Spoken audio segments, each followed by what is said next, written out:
Holly Carpenter, 101 Barnstone.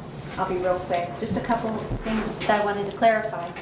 I think maybe I'm confused, but I thought at the last meeting, Joe, maybe you can help me. I thought that the engineer's report was in from the property? I read a fax that he had sent me, not a fax, but an email that he had sent me that night. That he looked at it, he was going to submit a formal report within the next, I forget, 10 days. We have not received it. So that's what you're waiting on, okay.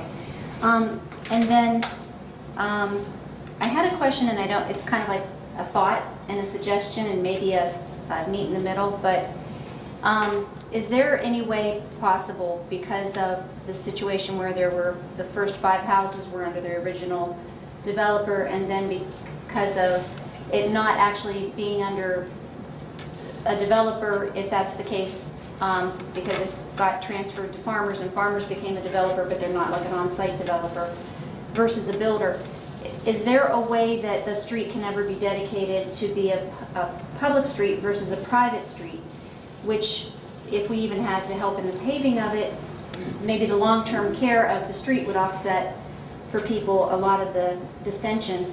And if so, is there anything that we can do to the property? I know sometimes there's, like, you might have to have a walkway or something, or a road. I don't know what the rules are, so if you can help me with that. But even if the rules don't fit, can this maybe be an exception to it, because everything else has kind of been an exception to it? So a thought for you.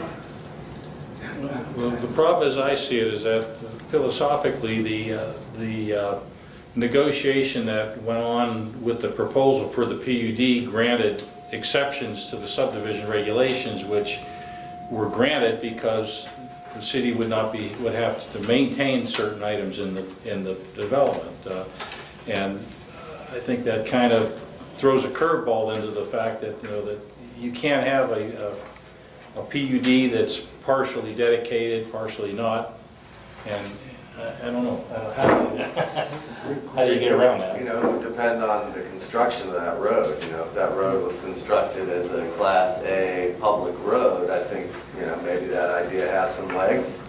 Okay. But to the extent, to Joe's point, if it's not constructed in the manner that the public roadway would be within the city, then I don't think the city would take it on in terms of maintenance.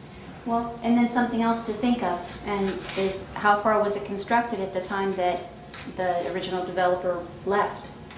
So there was a period of time where, and I understand what you're saying, maybe what was to be approved and things like that, but at some point, what maybe could have been changed, there would have been nobody standing there on site to change it that was deemed as the developer, because if Farmers is the developer, and I know it's all very segmented, but if it was Rick Salata and then became Farmers because he went bankrupt, and if they became the developers, if a letter didn't get passed forward to Farmers, Farmers didn't then pass a letter forward, Farmers has the responsibility but maybe didn't know about it as much as maybe they should have. We've all got a lot of kind of marbles in the game, and that might be a long-term solution of everyone putting in a little, because you're still getting revenue from our taxes every year for those houses that we do pay some high taxes. So that might just be a good handshake, something to think about, and a really nice resolve for all of us if we're trying to meet in the middle. So that's just a girl suggestion for you. Okay. So, thank you very much for listening. Thank you. And have a nice night.